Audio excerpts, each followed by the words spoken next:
நீங்க நீங்க அரசியல்ல நெடுங்காலமாக இருக்கிறீங்க சார். இப்படி ஒரு அவசரமான முடிவை இதுக்கு முந்தைய எப்போதாவது ஒரு காலகட்டத்தில் அதிமுக இப்படி ஒரு அவசர தேர்தல் கூட்டணி அறிவிப்பை எப்போது வெளியிட்டிருக்காங்களா சார்?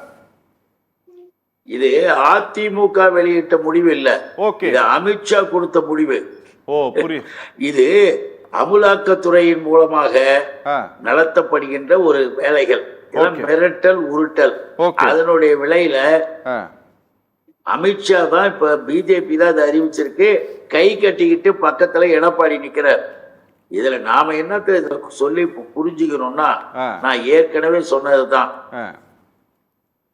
அதிமுக என்பது உடைந்து சிதறி இருக்கிற சூழ்நிலையில் எடப்பாடிய ஒரு பொதுச் செயலாளர் எல்லாரும் ஓரளவுக்கு நம்பிக்கிட்டு இருக்கும் பொழுது, இப்ப நம்முடைய நண்பர்கள் கூட இங்க பேசும்போது கூட அழகா சொன்னார். அவருக்கு என்னுடைய நன்றியை சொல்லணும். பிடிக்குதோ பிடிக்கலையோ, திராவிட இயக்கம் என்பது திராவிட கொள்கைகளை திராவிட முன்னேற்ற கழகம் தான் வச்சிருக்கு, அதை நம்ம ஒத்துக்கணும் அப்படின்ற கருத்தை இங்க பதியும் போது நான் அவருக்கு நன்றி சொல்றேன். எதுக்காகன்னு கேட்டீங்கன்னா, பிஜேபி என்ன நடவடிக்கைகளை எடுக்கும் அப்படின்றத நம்ம புரிஞ்சுக்கணும். எதை வேண்டுமென்றாலும் எந்த நிமிடம் வேணாலும் பேசக்கூடியவர் அமித்ஷா. அந்த பிஜேபி அதனுடைய அழகு அவ்வளவுதான். ஏன்னு கேட்டீங்கன்னா, ஒரு பெரிய பிளான் இருக்கு, ஒரு சதி திட்டம். அதை நான் இந்த நிகழ்வில் சொல்வது என்னுடைய கடமையாகும். இப்ப நம்முடைய அருமை சகோதரர் பெங்களூர் புகழேந்தி கூட அவர் சொல்லியிருக்காரு, பல கருத்துக்களை இங்க எடுத்து வச்சார். இந்த கூட்டணி உருப்படாது, இந்த கட்சி உருப்படுறதுக்கு வழி இல்லை, இது ஒரு முடிவுரை எழுதியிருக்கிறார்கள் அப்படிலாம் சொல்லும் போது நம்முடைய இன்னொரு தோழர் தம்பி இல்ல இல்ல இது முன்னுரைனாரு. ஆமா, முடிவுரை கட்டுரைக்கு இது முன்னுரை அப்படின்றதான் அதனுடைய அர்த்தம். அதை நம்ம புரிஞ்சுக்கணும். எதுக்காக இதெல்லாம் நம்ம சொல்றோம்னா, மிக தெளிவாக அமித்ஷா எப்படி துக்ளக் ஆபீஸ்ல போட்ட பிளான் என்ன தெரியுங்களா? திமுக ஆட்சிக்கு வரும் உறுதி, அதுல எந்த விதமான இது இல்லை. அதே நேரத்துல நாம 25-30 எம்எல்ஏக்கள் எப்படியாவது உள்ள போயிடணும். தமிழ்நாட்டில் திராவிட முன்னேற்ற கழகத்திற்கு எதிராக அடுத்து பிஜேபி தான் அப்படின்னு ஒரு நிலையை உருவாக்கணும்.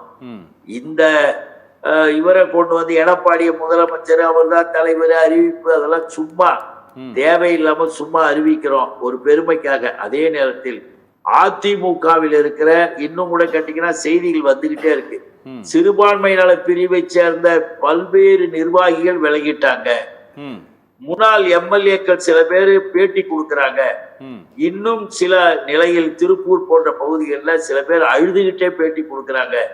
பிஜேபி கூட சேர்ந்தால் ஒட்டு மொத்தமாக சர்வ நாசம் என்று அவங்களே சொல்றாங்க.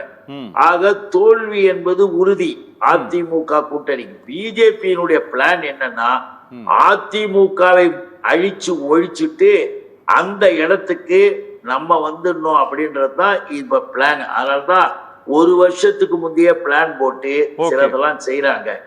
இன்னும் கூட திராவிட முன்னேற்ற கழகம் இன்னைக்கு நடத்திக்கிட்டு இருக்கிற அரசின் திட்டங்கள் மற்றவர்களுக்கு தொல்லை கொடுக்கணும், நிதியை நிறுத்தணும், நிதி நெருக்கடியை கொடுக்கணும் அப்படின்னா பிளான் பண்ணிட்டாங்க.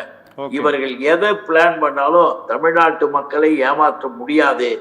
இன்னைக்கு எடப்பாடியை வச்சுக்கிட்டு வேலை பார்த்தாங்க. அது எடப்பாடியை பெங்களூர் அவர் புகழேந்தி அழகா சொல்லிட்டாரு. இன்னும் அதிமுக இருந்த பல பேர் பேசிட்டாங்க. அதனால நாம இப்ப சொல்ல விரும்புவது, நீங்கள் எந்த கூட்டணியை எப்படி அமைத்தாலும் சரி, இங்க தமிழ்நாட்டுல மிக தெளிவாக முடிவு, மக்கள் முடிவு இருக்குது. அதை புரிஞ்சுக்குங்க. அதை புரிஞ்சுக்கிட்டதுனால இல்ல சார், அதை புரிஞ்சுக்கிட்டதுனாலதான் பிஜேபி அமித்ஷாவும் துக்ளக்கு குருமூர்த்தியும் பிளான் பண்ணி இந்த ஸ்கீம் போட்டிருக்காங்களே தவிர வேற ஒண்ணும் கிடையாது. அதிமுகவில் யாரும் அந்த பிஜேபிக்கு ஓட்டு போட போறதில்ல, பிஜேபி காரர்கள் என்பது இல்லை. எழுதி வைத்துக் கொள்ளுங்கள், அமித்ஷாவுக்கும் சரி மோடிக்கும் சரி, தமிழ்நாட்டில் நின்னு பார், டெபாசிட் கிடைக்காது.